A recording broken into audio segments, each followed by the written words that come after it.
no one is too old to learn and to run. Yes, age is just a number. Yeah. I'm Carmelita Maquinto. They call me Mami Mel in the running community. I'm 67 and my hobby is trail and road running. And she's 67 actually, and I'm 57. I'm Irene Ngayawan Buyukan from Lagawi, Ifugao. And do we look like sisters? Kasi We are. nung una, sinasabi nila may kamukha ka, Mami. Ay, tas si Mami Mel pala. Dati akong self-employed, pero since pandemic wala na, so tambahay. An ultra runner, 100-miler actually on the road. Pero medyo naglaylo ako because of a knee injury. And so, kung napansin nyo, puro short distance muna tayo. Pag ba naka-recover yung right knee. It's good for the heart. It's good for the health. And you meet new friends. And Yes. you learn to discover yourself, your limits. Yeah. Ano kasi, nung sumali ako sa running, actually yung first legit run ko is a 20K run, the last stand of Yamashita, nung ang start line and finish line pa lang, Sakyangan Shrine Monument. Oo.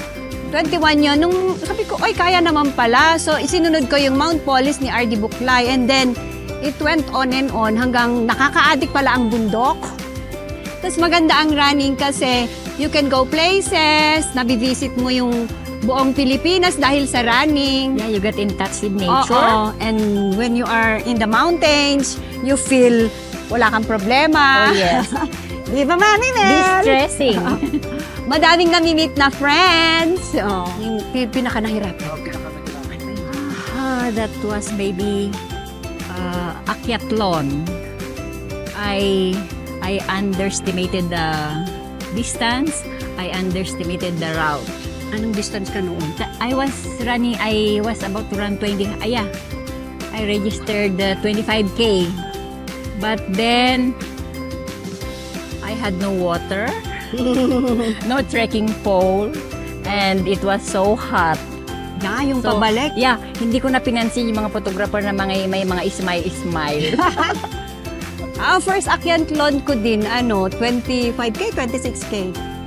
Then after a year, nag-32 Sky Marathon. And luckily, first place sa age category. Nahirapan. Pag pag uphill na ng mga bundok. Yun lang naman ang Ano po yung mas gusto nyo? Pababa, paahon? downhiller ako. Downhill. actually, tumakbo. At my age, Anong year ka nag-start? 15 years ago, I started when I was employed in Texas Instruments. So may mga fun run, I joined and nakita ko nakakatakbo pala ako. Nakaka-finish naman ako noon mga fun run hanggang nag-progress from 5K, 10, 12, 16, 32, and then 50. So parang na-inspire ako na kung hanggat kaya ko, pwede ko palang takbuhin yung mga distances na yon. So, at this time, I run 10 to 12K daily Ako wala. Sumba lang. in Trinidad. Para maintenance. Running is our maintenance. At least ngayon, wala pa kaming maintenance. Sana wala hanggang Oo nga, same, no maintenance. walang maintenance. And then, ayun, pag nasa running ka, you feel free, you feel happy, despite of the pain and the hardship. Oh, tapos yun, nakaka-inspire kami ng mga younger yun people. pala, na Oo, nagme-message siya na, ang galing po, nakaka-inspire kayo. So, yun. Kunwari, pag tumatakbo during a race, Tinatanong tapos nila. may nalalampasan ka, hahabulin, ano pong age nyo? Ganon, oo. Sabi ko, if you don't mind, sabi ko, it's okay. Oo. Proud nga akong nagsasabi na 57 ako ngayon. Yung pwedeng magpa-picture, papakita ko sa mama ko o sa girlfriend ko para naman tumakbo. May pumipigil po ba sa Wala. None. Kasi very supportive si si Mahal Tot sa running. Yeah. Kasi nakikita niya daw, hindi na ako nagko-complain sa mga sakit sa balakang, tapos happy ako palagi. So, yun. Yeah. Yun ako din. Pag wala akong post, hindi ako numari my day, para pa silang pulis na, Kaya why si did you Mami. not run today?